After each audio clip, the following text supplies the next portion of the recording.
bound to a wooden cross. The young woman listened as the crowd condemned her as a false saint, sentencing her to burn. Yet, as the accusations of the lives lost because of her echoed around her, her expression remained eerily calm, accepting her fate without a word of defense. Her mind drifted to the betrayals that led her here. Nobles who sold her out for status, royalty who treated her merely as a weapon, and nations locked in endless conflict over her power.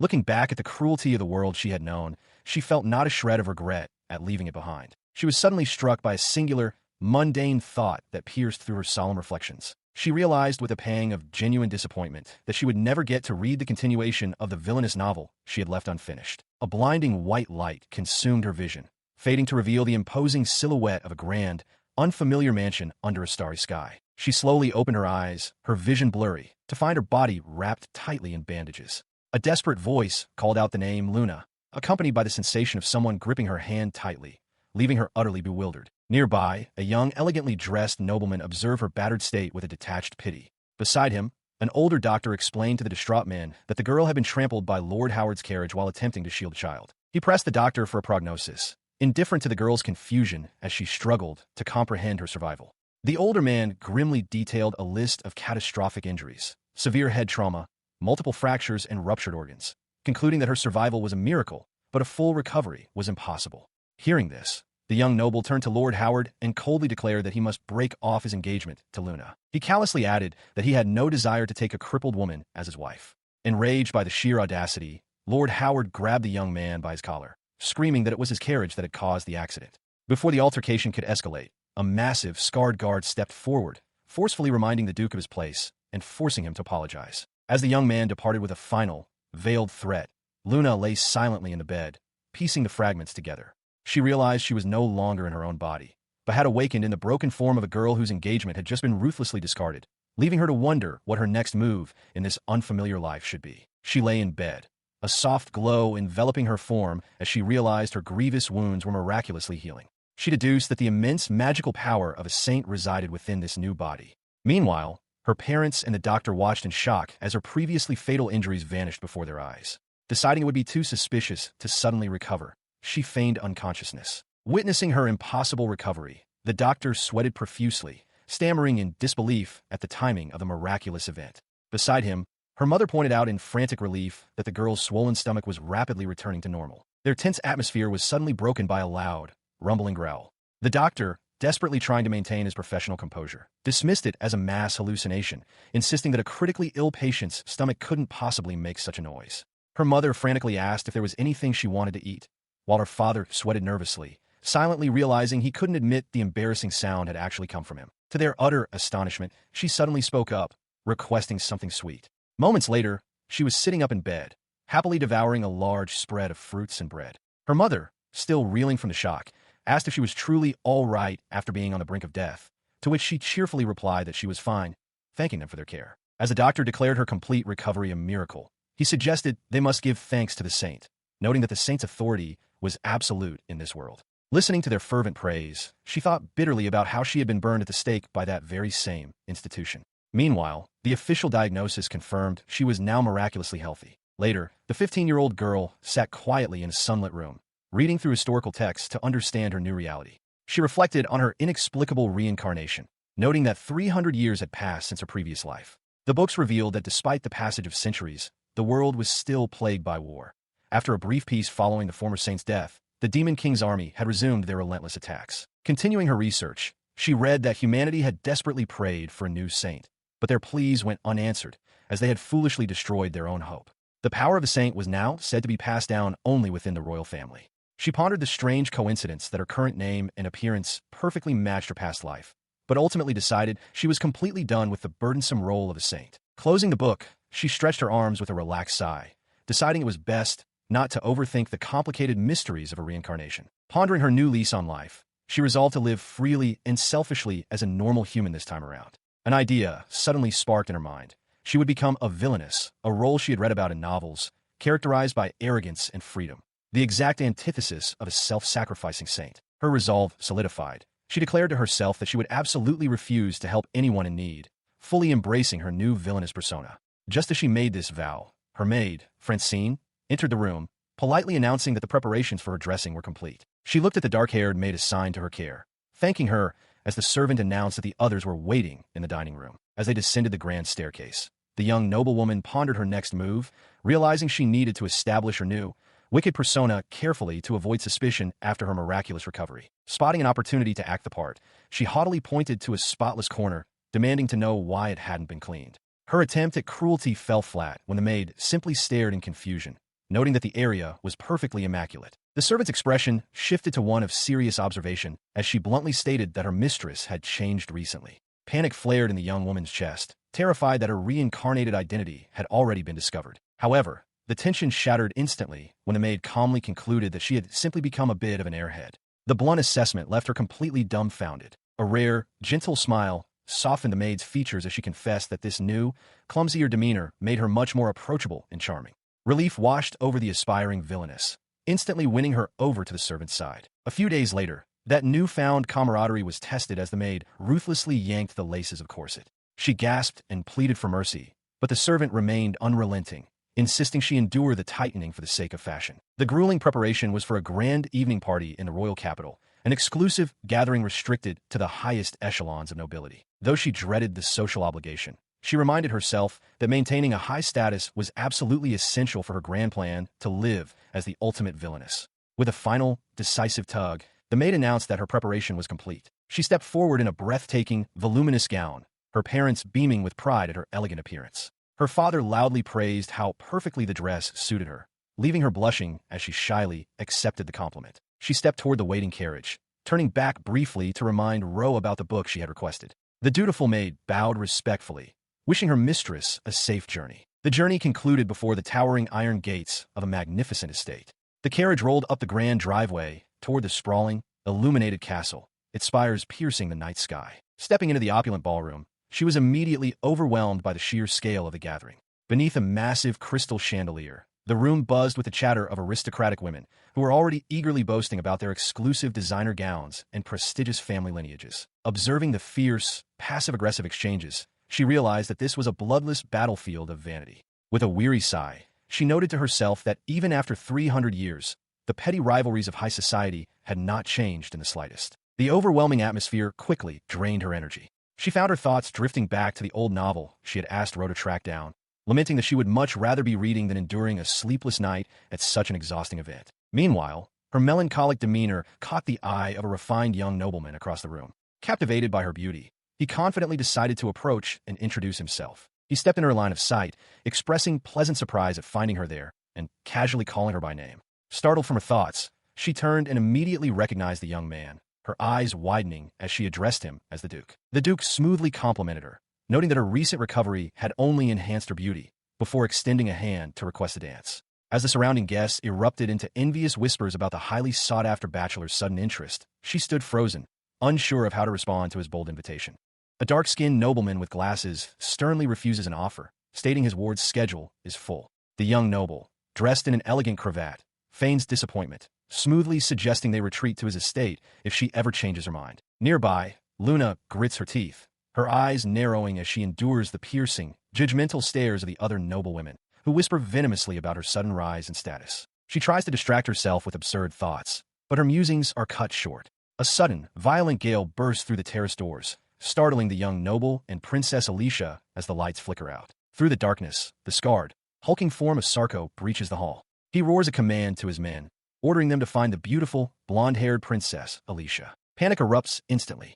The ballroom descends into absolute chaos as the aristocratic guests, including the previously haughty noblewomen, shriek and scatter in terror before the invading thugs. Amidst the stampede, the young noble swiftly pulls Alicia into his arms, shielding her from the attackers. Luna, however, is left exposed, her expression dropping into a deadpan stare as rough hands suddenly seize her from behind. Sometime later, the heavy wooden doors of a carriage slam shut. Inside the dimly lit transport, Luna sits bound with thick ropes. She lets out a heavy, exhausted sigh, lamenting her terrible luck and muttering that her hair is silver, not blonde. She pieces together the chaotic events. The bandits had launched a surprise attack to kidnap the blonde princess, but in the confusion of the dark terrace, they had mistakenly grabbed her and a loud-mouthed noblewoman instead. Glancing at her fellow captive, who trembles in fear, Luna remains remarkably calm. She silently assesses the crude knots binding her wrists, confident she could easily slip free and escape into the night whenever she chooses. Before she can enact her escape plan, The carriage door swings open.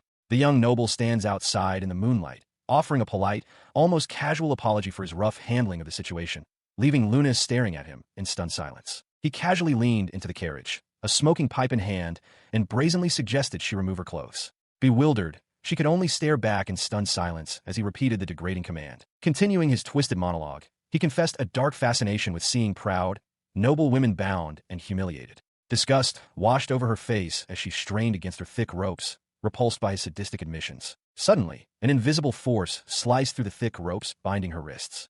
For a fleeting second, she wondered if a rescuer had arrived, but the young nobleman merely chuckled, genuinely surprised to discover her hidden aptitude for magic. Unfazed by her sudden display of power, he calmly advised her against doing anything rash. He demanded she raise both hands and surrender, warning that any further resistance would be futile. To emphasize his threat, dark energy flared around his hand as he revealed his own mastery over ancient, 300-year-old sorcery. He boasted of being the strongest mage in his lineage, leaving her to grimly realize the overwhelming disadvantage she faced. A moment of doubt crept into her mind. Stripped of her former holy titles, she had no obligation to risk her life in a hopeless battle. Yet, as he mockingly urged her to give up, a spark of defiance ignited within her. He continued his arrogant taunts, recounting how other desperate women had fought him only to end up broken at his feet. He stepped closer, his gaze roaming over her features, insisting he truly adored her beauty and preferred not to ruin it with violence. Ignoring his vile words, she silently gathered wind magic around her, calculating the distance to the exit and preparing a desperate escape route. Her concentration shattered, however, when he casually complained about the effort it took to track her down to the home of a filthy old couple. The cruel insult struck her like a physical blow, bringing forth memories of the warm, kind people who had offered her sanctuary.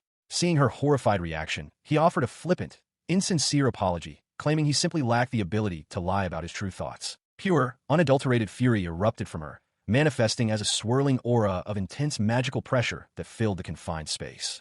Realizing he had crossed an unforgivable line, the nobleman dropped his casual demeanor, his own dark magic flaring to life as they prepared for an inevitable, violent clash. She watches in mild confusion as the young nobleman thrusts his hand forward, roaring an incantation. A swirling vortex of dark, crackling energy materializes in his palm, radiating an ominous heat, yet she simply stares at the manifestation, wondering what exactly he is trying to accomplish. Analyzing the dark sphere, she notes its sluggish formation.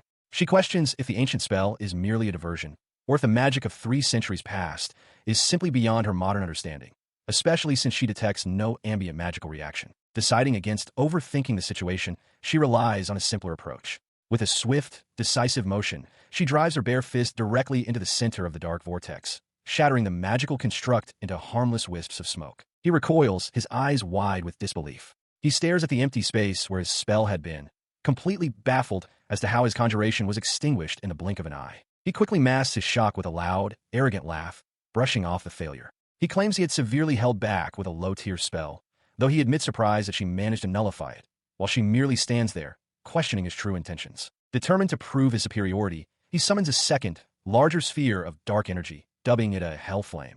She merely blinks at the escalating display, unimpressed, noting that it looks functionally identical to his previous, easily dismantled attack. Rather than strike this one, she simply takes a casual step to the side. The dark projectile sails harmlessly past her, sizzling against the carriage wall, leaving her opponent stammering in disbelief as he tries to rationalize her unorthodox evasion. He arrogantly lectures her, explaining that true magical combat relies on overpowering an opponent's spells, not dodging them. Confident that even a heavenly blessing has its limits against absolute power, he raises his arms, summoning a towering, chaotic inferno of dark magic he calls the Abyss Flame. Basking in the glow of his ultimate spell, he boasts that her resistance will mean nothing against such overwhelming force, mocking her for daring to anger him. She lowers her head, letting out a soft, exasperated sigh as his tirade continues. She raises her gaze, her eyes flashing with an intense, blinding light. With a single, softly spoken word, she unleashes her own flame, a colossal eruption of pure, radiant energy that instantly obliterates the carriage roof, engulfing the nobleman and illuminating the night sky in a devastating display of true power. She channels her overwhelming power, sending a blinding sphere of radiant energy crashing into the ornate gates. The sheer force of the impact shatters the stone and metal, engulfing the carriage in a devastating explosion of light. As the dust begins to settle, the young noble stares in absolute terror, stammering that such a spell is impossible. Unfazed by the destruction, she simply smiles, casually dismissing his shock and reminding him of his earlier arrogance. His bravado completely shattered, he desperately begs for his life. Her smile turns cold and resolute as she denies his plea without a second thought, summoning another blinding pillar of energy from the heavens. The radiant strike obliterates the remaining ground beneath him. The young noble collapses into the rubble, completely incapacitated, while she stands untouched amidst the swirling debris. Glancing down at his unconscious form, she notes with mild disappointment that he fainted from mere intimidation.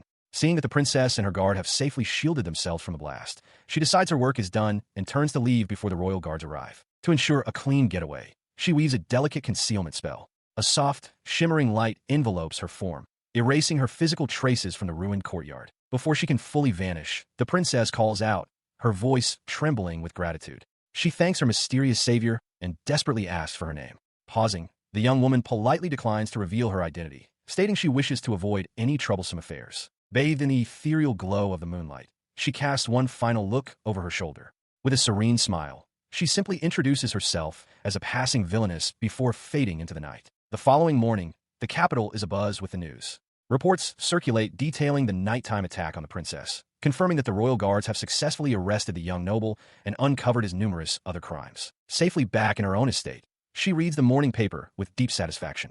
Stretching her arms wide, she notes the severe punishment handed down to her former adversary, finding the outcome perfectly fitting. She gasped in pure delight as the heavy wooden doors swung open. Francine stepped into the room, presenting a neatly stacked pile of books. The maid explained she had finally tracked down the complete set of the villainous Alsh novels her mistress had requested.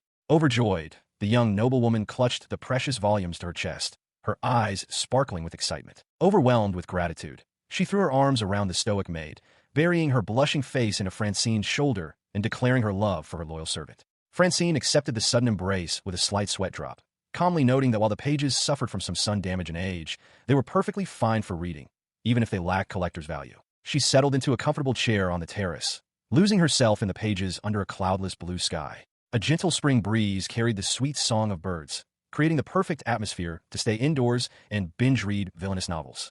Standing dutifully by her side, Francine broke the peaceful silence, questioning if her mistress should really be relaxing so much lately. She blinked, looking up from her book with a confused smile, asking what there was to worry about. Francine's expression remained perfectly flat as she reminded her of the impending entrance exams for the Holy Women's Academy. The smile instantly vanished from the young woman's face, replaced by a look of sheer, wide-eyed horror as the forgotten responsibility crashed down upon her. Her mind raced in a blind panic, completely unprepared for the academic trial ahead. The looming, Gothic spires of the Grand Academy seemed to mock her sudden dread, standing as a massive, inescapable monument to the test she was entirely unready to face. Luna Howard stares intently at the documents before her, the weight of her situation finally sinking in. Her maid, Francine, stands by her side, delivering the startling news that the entrance exam for the prestigious Saintis Academy is scheduled for the very next day. The realization that her future hinges on this immediate hurdle leaves her momentarily stunned, as the deadline is far sooner than she had anticipated. She quickly shakes off the shock, her mind racing through the implications of failing to secure a place at the academy. If she is to avoid the tragic fate that once befell her, entering this institution is not just an option, but a necessity. With a newfound fire in her eyes, she resolves to pass the exam at any cost, knowing that her survival depends on her ability to navigate the academic and social landscape of the elite. She spends the remaining hours buried in books within the vast library, focusing her efforts on the theoretical subjects that worry her most. While she feels confident in her practical magical abilities, the history and lore of the Saintis are areas where she feels less prepared. Scouring the shelves, she finally finds a thick volume on Saintis studies, hoping it will provide the edge she needs to overcome the written portion of the test. The next morning arrives with a rhythmic clatter of carriage wheels against the cobblestone path. The grand, turreted spires of the academy loom in the distance, a symbol of both opportunity and peril for the young noblewoman. She stands before the imposing gates of the Saintis Academy, her heart pounding with a mix of anxiety and determination. This is the starting line for her new life, the place where the condemned Saintis villainess will begin to forge a different path than the one written in her past. Inside the massive examination hall, she finds herself surrounded by dozens of other hopeful candidates, all vying for a prestigious spot. The atmosphere is thick with tension as students take their seats at long wooden desks, and she notices Francine watching from the sidelines, a silent pillar of support amidst the sea of nervous faces. As the proctors signal the commencement of the first phase, the room falls into a hushed silence. Among the crowd, the familiar faces of Alicia and the imposing Sarko can be seen, each focused on the task at hand. The lead examiner announces that the written portion of the entrance exam will now begin, and papers are distributed with a crisp, synchronized rustle. She looks down at the first few questions and is struck by a sudden, profound sense of irony. The exam asks for intimate details about the life and origins of the saintess, questions that would be difficult for any normal student, but for her, they're simply memories of her own lived experiences.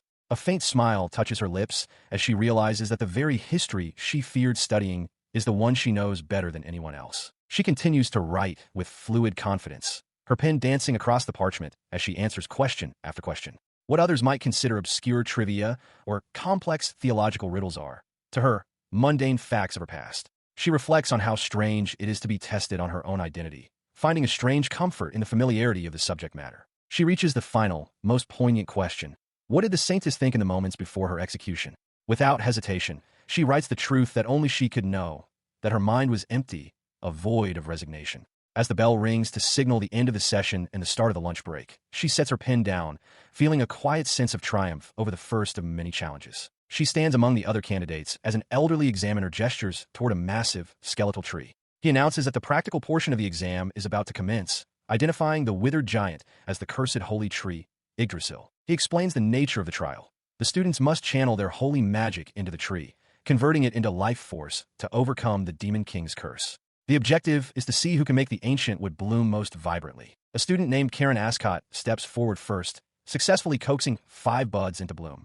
The examiner praises her performance, and she beams with pride as she thanks him for the recognition. Next, the examiner calls for Luna Speedio. As she steps forward, the air fills with the hushed whispers of her peers, who mock her status as a member of a newly elevated noble family and doubt her capabilities. She feels a surge of anxiety, realizing that her internal well of magic is far too vast for such a delicate task. If she fails to regulate her output perfectly, the result could be catastrophic, so she resolves to aim for a single, modest bud. With the eyes of the other candidates and the examiner fixed upon her, she approaches the gnarled trunk. The tension is palpable as she prepares to make her first attempt at the life-giving magic. The moment her power touches the wood, the tree erupts in a blinding radiance. The sheer intensity of the light shocks everyone present as the dormant Yggdrasil reacts violently to her overwhelming presence. She recoils in horror, realizing she failed to sever the flow of magic in time. The examiner, startled by the sudden outburst, demands she try again immediately, while she frets that her dream of a quiet life as a villainess is slipping away. Taking a deep breath, she focuses every ounce of her will on suppressing her power to the absolute limit. She releases only the tiniest flicker of energy, hoping to produce a result that appears mundane. A single, lonely bud appears on the branch, leading the examiner to conclude that her previous display was merely an accidental discharge of unstable magic. While the other students snicker at her perceived weakness, she breathes a sigh of relief, content to be underestimated. She finds herself unable to settle down while waiting for the exam results to be announced. Seeking a change of pace, she ventures into the manor's basement storage, hoping to find something to occupy her restless mind. She discovers a full suit of heavy plate armor tucked away in the corner. A plan begins to form. If she hides her face and body within this steel shell, she can move about the capital freely as an adventurer without anyone recognizing her as the Duke's daughter. Using her formidable magic, she begins to enhance the suit, imbuing the metal with resistances against fire, water, and physical shocks, and even granting it the ability to self-repair.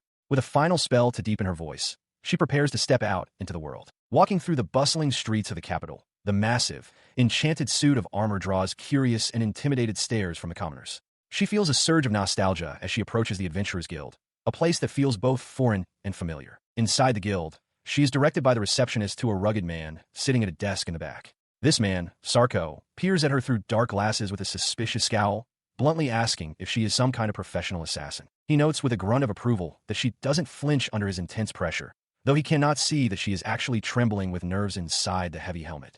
He admits that she seems to have some backbone after all. Introducing himself as the guild leader, he slides a registration document across the wooden table. He instructs her to fill out the necessary information if she truly wishes to join their ranks. She hands back the form, having written down the grand and slightly embarrassing name, Silver Glorious Bloodfallen Heart. He stares at the paper in disbelief before deciding to simply call her Silver and informing her that a practical test is mandatory. He begins to grill her on her combat specialty, but she realizes she hasn't thought of a believable cover story for her skills.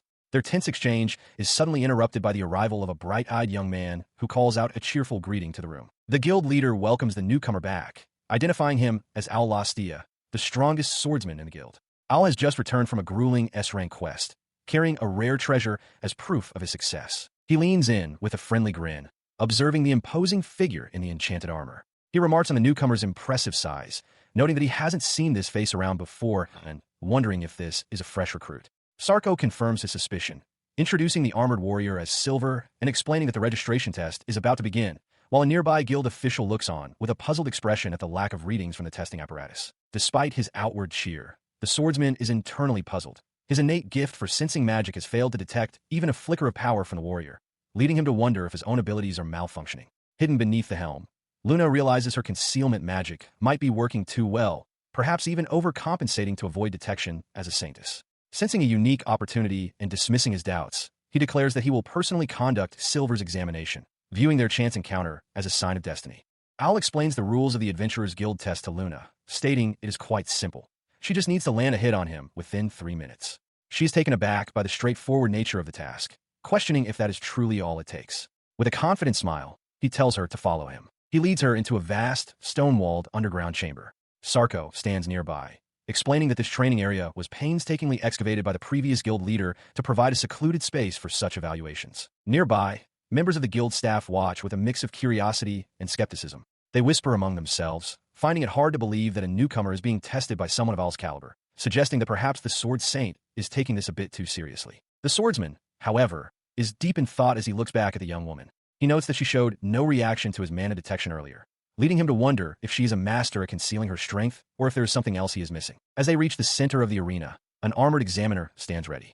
Al announces that the test is about to begin, though privately he wonders if his initial assessment of her potential was perhaps an overestimation. He turns to the examiner, instructing him to attack with genuine lethal intent, as anything less would make for a poor test. The examiner acknowledges the command with a curt nod. Al then warns Luna that she cannot simply stand still if she hopes to avoid what is coming. Watching the exchange, she begins to grasp the gravity of the situation. She recalls the title Sword Saint, and realizes that the man standing before her possesses a level of power far beyond what she had initially imagined. The armored figure readies his weapon, and Al suggests they start at a moderate pace, gradually increasing the intensity. He beckons her forward, telling her to strike whenever she feels ready, his posture relaxed yet expectant. Suddenly, a horrific vision flashes before her eyes, a blur of steel and a spray of crimson blood. The sheer violence of the premonition leaves her reeling, as she has never experienced such a vivid and terrifying glimpse into the immediate future before. In the wake of the vision, she appears frozen in shock as the examiner lunges forward with a powerful strike. However, her body begins to move with a sudden, sharp instinct, her fist tightening as she prepares to react to the impending blow, much to Owl's surprise. She reacts instantly, her mind racing as she processes the terrifying vision. Owl is stunned by her sudden change in movement, realizing she is anticipating an attack that hasn't even fully materialized. The guild staff member observes with keen interest, noting her incredible reflexes and the sheer pressure she is exerting. In a desperate bid to change the future, she activates a flurry of skills: agility enhancement, divine power, godspeed reflexes, and goddess of fortune, all to counter the impending strike. The armored examiner lunges forward, a massive, unstoppable force of steel. The momentum of the charge is palpable, the air whistling around the heavy plates as the warrior commits fully to the assault. With a single, devastating blow, the armored figure is sent flying backward. The impact is explosive, shattering the ground and sending debris everywhere as the examiner's defense is completely bypassed by her overwhelming power. Silence falls over the training ground as the examiner lies motionless in a crater. Owl is paralyzed with disbelief, wondering if the strike was fatal, while the guild staff member rushes over, his usual composure shaken by the sheer force displayed by the young woman. She stands amidst the dust, looking down at the chaos she has caused. Owl is partially buried under the rubble, and she urgently calls for the staff to help dig him out. Fortunately, he emerges dazed but alive, much to her immense relief. After the dust settles, the armored examiner slowly gets back up, acknowledging the incredible strength of the blow. The guild staff member, now back to his professional self, officially declares that she has passed the test, noting that even the Sword Saint was caught off guard. He then delivers a stern lecture on the responsibilities of an adventurer, emphasizing that their own lives and the lives of their party members must always come first. She listens intently, her expression serious as she absorbs the weight of his words and the reality of her new profession. 3 hours later, she is presented with her official silver adventurer's plate. Her eyes sparkle with joy and a profound sense of accomplishment. This marks the true beginning of her new life, a definitive step away from her past, and toward a future she has carved out for herself. The staff member explains the ranking system, showing her a chart that ranges from iron to orichalcum. He explains that all adventurers start at the lowest rank and must work their way up by completing quests. The armored examiner stands by, a silent witness to her official induction into the guild. As they wrap up, he mutters under his breath about the idiot who pushed things too far, though he admits he was just doing his job. The examiner remains stoic, having been the one to truly feel the extent of the young woman's terrifying power. The staff member watched as the young woman approached the reception desk, her face flushed with the excitement of her new rank. She was eager to get started, her eyes sparkling as she looked for her first official task. Because of her enthusiasm, the receptionist, a bubbly girl named Ocho, greeted her with equal energy. She introduced herself as the one who would be handling the silver-ranked adventurer's very first request, feeling honored by the assignment. As they looked over the available tasks, Ocho explained that herb-gathering quests were currently in high demand. She noted that the recent increase in monster activity had led to a surge in the need for potions, making these simple-sounding jobs vital for the guild. She then pointed out a specific request for medicinal herbs at the Canopus Plains, describing it as a beautiful location with plenty of nature. Luna, not having a specific destination in mind, found the idea of a scenic work environment quite appealing. The thought of the peaceful, flower-filled plains seemed like the perfect way to clear her mind after the intensity of the exam. She imagined a quiet day under the sun, far removed from the pressures of her noble life. With a smile, she finalized the paperwork and set off, leaving the desk just as Sarko approached. The guild leader was curious to see what kind of challenge the powerful newcomer had chosen for her debut. However, his curiosity turned to pure shock the moment he saw the quest form in Ocho's hand. He roared at the girl, his voice echoing through the hall as he demanded to know if she had any idea what she had just done. He quickly pointed out the critical error. The Canopus Plains had been designated as a special restricted area by the royal government earlier that very morning. The news had been announced during the morning briefing, a detail the young receptionist had clearly missed. Realizing the gravity of the situation, Ocho could only stare in horror as Sarko explained that the area was now off-limits. He looked toward the exit, knowing that if she had headed for the north gate, she would already be well on her way to danger. He slammed his fist onto the counter in a fit of rage and desperation, cursing the terrible timing. There was no time to lose. He barked an order for someone to chase after the girl and bring her back before she crossed into the forbidden territory. He could only hope that the situation wouldn't spiral into the absolute worst-case scenario. Across the desolate plains, the grim reality of the restriction became clear as several armored figures lay motionless on the parched earth, their bodies scattered like discarded dolls. Above the carnage, Luna's face was etched with a mixture of shock and dawning horror, her usual composure shattered by the sight of the fallen. A single, haunting musical note seemed to hang in the air, a chilling contrast to the blood-spattered remnants of struggle that had already claimed its victims. High atop the Canopus Plains in the Elgia Kingdom, a majestic moon wolf stands sentinel on a rocky outcrop. Below, a contingent of mages prepares an ambush, their leader shouting the command to fire upon their target. Because of this command, a cataclysmic blast of hell flame erupts, engulfing the area in a searing inferno that tears through the landscape. As the smoke begins to clear, the lead mage peers through the haze, a flicker of hope crossing his face as he wonders if they succeeded. However, a cold, dismissive voice cuts through the silence, calling their efforts nonsense. He and his men watch in horror as the smoke dissipates to reveal the moon wolf standing completely unscathed, its fur not even singed by the magical fire. The creature laments that its precious memories of this land are being trampled by such fools. Refusing to back down, the desperate leader commands his unit to prepare a second volley, even as his subordinates tremble. He acknowledges the creature's strength, but believes the kingdom's mage core cannot be defeated so easily. The great beast merely sighs, its breath visible in the air. It notes that it had already given them a fair warning, one they chose to ignore. With a terrifying black roar, it unleashes a shockwave of pure destructive energy. The mages are sent flying, their bodies broken and their screams silenced by the overwhelming power. Surveying the aftermath, the creature notices a strange phenomenon nearby. A pillar of light descends from the sky, signaling the arrival of something or someone new. Emerging from the light, Luna Howard finds herself suddenly transported to this battlefield, her eyes wide with shock. Beside her stands the armored examiner, his presence equally unexpected in this desolate place. The great beast gazes across the Canopus Plains, once a lush and beautiful landscape, now transformed into a grim wasteland stained with blood. It reflects on the tragedy of the scene before its eyes. The massive beast looms before her, but instead of fear, she is struck by its sheer size, marveling at the big doggy standing in the clearing. She is urged to flee by the wounded leader, who warns that the beast is beyond human strength.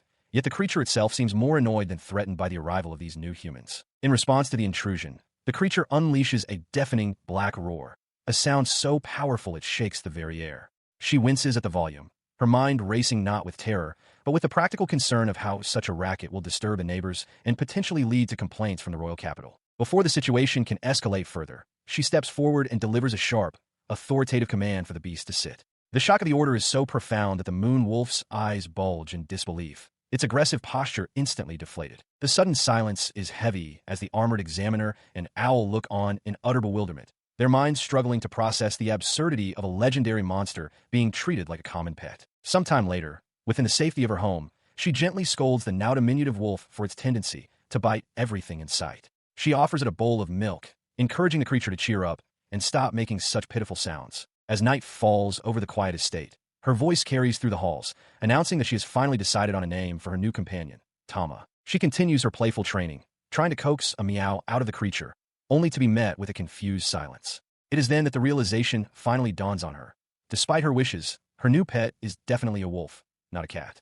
The night air is heavy with the weight of family bonds, as the ancient lore of the moonwolves speaks of their deep devotion to kin. Somewhere in the darkness, parents are surely searching desperately for their lost child. A memory flickers to life, showing a younger version of the girl offering a small pendant to a tiny wolf cub. She whispered a plea for it to stay strong and never forget the bond they shared, a final gift before their paths diverged. In the present, the massive beast gazes down at her, its intelligent eyes softening as it recognizes the familiar warmth of her voice and the immense power she now carries. She gasps, the realization dawning that this majestic creature is the very same cub from her past. To the utter bewilderment of the onlookers, the once terrifying great beast shrinks into a small, fluffy companion, nuzzling against her with affectionate whimpers. The mages and the armored warriors stand frozen, unable to comprehend how a creature of such legendary strength could be so easily pacified. The armored man observes that the creature must be quite ancient, likely having lived for over 3 centuries.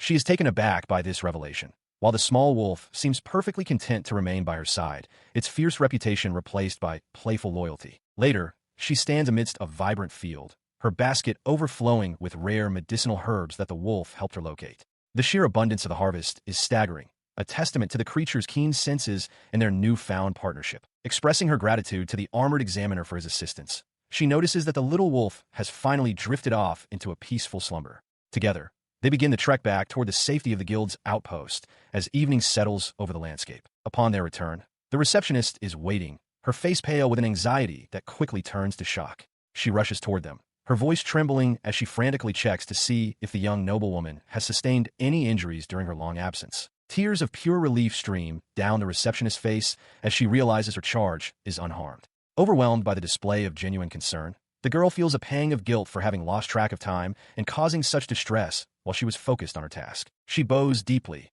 apologizing for her oversight in allowing such a dangerous excursion to proceed. She explains that the plains they visited are a known habitat for high-level monsters, and a major subjugation force was already being prepared to clear the area. She bows deeply, her face flushed with regret as she begs for forgiveness for the clerical error. Luna gently tells her to raise her head, assuring her that no harm was done and that she even managed to reunite with her old pet in the Canopus Plains.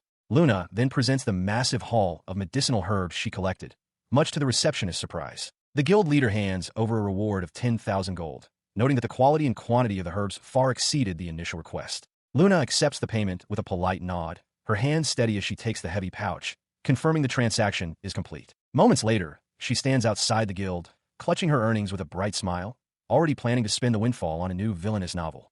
Inside, Sarko expresses his relief to Ocho that their top-ranked adventurer returns safely, though he notes he still owes her a personal apology for the danger she faced. His expression turns stern as he reminds Ocho that a single mistake by a guild staff member can easily lead to an adventurer's death. He emphasizes that their work carries a heavy responsibility, leaving the young receptionist trembling and bowing in deep, sincere apology as she takes his words to heart. He then mentions the news of the Moon Wolf's subjugation, which Ocho finds impressive, assuming the kingdom's elite mage unit was responsible. However, he corrects her, revealing that the mages actually suffered a crushing defeat after a fierce counterattack from the beast. He continues the report, explaining that a mysterious adventurer appeared out of nowhere right after the mages were incapacitated by the wolf's roar. This unknown figure, described as a large man clad in full plate armor, supposedly took down the legendary beast with a single, decisive strike. She gasps in realization, her mind racing back to the examiner she encountered earlier. She asks if the man was indeed a massive figure in heavy plate armor, and Sarko confirms that is exactly what the rumors are saying. The guild leader stares into the distance, contemplating the identity of this silent warrior. He muses that they might be witnessing the rise of a truly monstrously powerful adventurer, one whose strength defies common sense.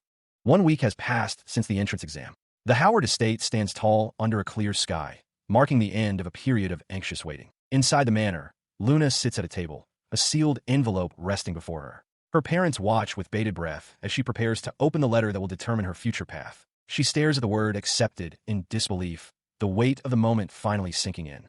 Her mother offers heartfelt congratulations, suggesting that she might truly possess the qualities of a saint, while her father struggles to find the right words, his expression a complex mix of pride and lingering concern. Later, she reviews the specific details of her admission with Francine. The academy operates on a strict two-tier system.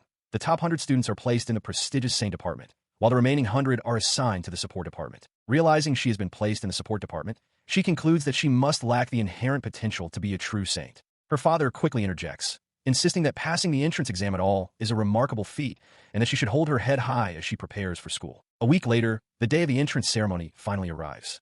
The grand, Gothic spires of the Saint Academy loom over the arriving students, a symbol of both prestige and the challenges ahead. Luna expresses her joy at being able to attend the same institution as Alicia, even if they're separated by their departments. She stands before the academy with her luggage, ready to begin her new life in the dormitories. As she wonders about her future roommate and hopes they can get along, she notices a strange weight and movement coming from one of her baskets. Upon opening the lid, she is shocked to find a familiar face staring back at her. Tucked away amidst the linens is the small white wolf she encountered in the forest, sleeping soundly as if it belonged there. She frantically tries to hush the creature, wondering how it managed to sneak into her belongings without being noticed. Despite the risk of keeping a pet in the dorms, she decides to let it stay for now, whispering for it to remain quiet and well-behaved. The bells of the academy ring out, signaling the start of the 300th entrance ceremony. A new chapter begins for the young noblewoman within these hallowed halls, filled with both uncertainty and the secret companion she now carries. She steps into the bustling classroom of Class 1C, taking an environment where the academy's rigid structure is already on display. Each grade is divided into 5 classes, with 40 students apiece, split evenly between the prestigious Saint department and the support department. Scanning the room, her eyes widen in shock as she spots a familiar face among the students. For a fleeting moment, she wonders if the guild leader Sarko has somehow infiltrated the academy, but the figure is a young woman who bears a striking resemblance to him. This unexpected encounter triggers a memory of the evening party where she was first introduced to the social elite. She recognizes another girl from that night, one who had been kidnapped alongside her and Princess Alicia, and she realizes with a start that they have been placed in the same class. As the other students begin to form social circles, she feels a pang of isolation, worrying that she has already fallen behind in making friends. Her anxiety is suddenly cut short when a familiar, steady voice calls out her name, as she turns to find Francine standing before her. Relieved to see a friendly face, she listens as Francine explains her presence, revealing that Sarko himself ordered her to act as a guardian within the academy walls. Francine assures her that she gained admission through the standard examination process and is enrolled in the Saint department, though she's glad they share the same classroom. The surprises continue as Francine mentions that they have also been assigned to the same dormitory room, though she admits with a stoic expression that she had to employ some unconventional methods to ensure that arrangement. Their conversation is abruptly silenced by the heavy thud of the classroom door swinging open. A stern-looking man with long, dark hair and a sharp gaze strides to the front of the room, commanding immediate attention. He introduces himself as Jural Serpent, the instructor for Class 1C, and informs the students that he will be overseeing their studies in the complex field of pharmacology. He sets a competitive tone for the year, urging the students to challenge one another within these walls. Addressing the two groups, he encourages the Saint Department students to emulate the legendary Saint, while reminding the support department of their vital role in providing aid, before announcing that the class will now split for their practical exercises. The first lesson begins in earnest as the instructor demonstrates the delicate art of potion making, starting with basic antidotes and hemostatics. He meticulously explains the process of extracting active ingredients from medicinal herbs and infusing them with mana, emphasizing that even the simplest concoctions require absolute precision and a solid foundation in the basics. A clear, blue liquid is carefully decanted into a glass vial, the droplets catching the light as they fall into the container. The professor presents the result, a low-grade potion of absolute clarity, which the students recognize as the work of a true master of the craft. He then instructs the class to move to their stations and begin their own work, a command she acknowledges with a determined nod. As the professor steps back, the young woman reflects on her peculiar talent for potion making, recalling how she once distributed mass-produced elixirs to the needy centuries ago. She remembers the tragedy that followed her generosity, when the market collapse triggered the international crisis known as the Holy Medicine War. She knows she must hide her true abilities to avoid being identified as the saint, so she intentionally uses excessive water and poor timing to ensure a mediocre result. She takes a cautious sip of the resulting concoction, expecting a harmless failure that looks as cheap as intended. To her horror, the potion is incredibly potent, instantly clearing her fatigue and revealing that she has accidentally created another elixir. She quickly tries again, this time successfully producing a liquid with a slight herbal bitterness that she can safely label as a low-grade potion. Having finished her task ahead of schedule,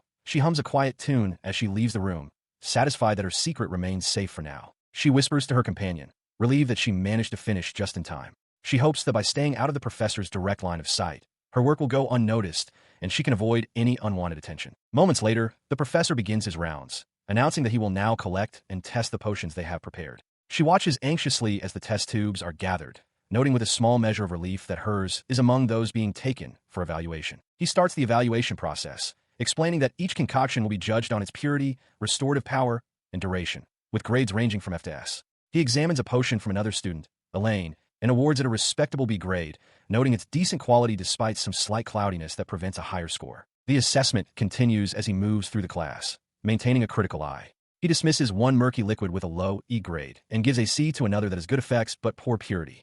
A third, though clear, lacks potency and receives a D, highlighting the rigorous standards he expects from his students. Eventually, he calls her forward to present her work. She approaches with trepidation as he peers into the vial, which contains a dark, muddy substance that looks nothing like a proper potion. He immediately declares it a failure, much to her feigned dismay. Her classmates begin to snicker and whisper, mocking her for such a pathetic showing.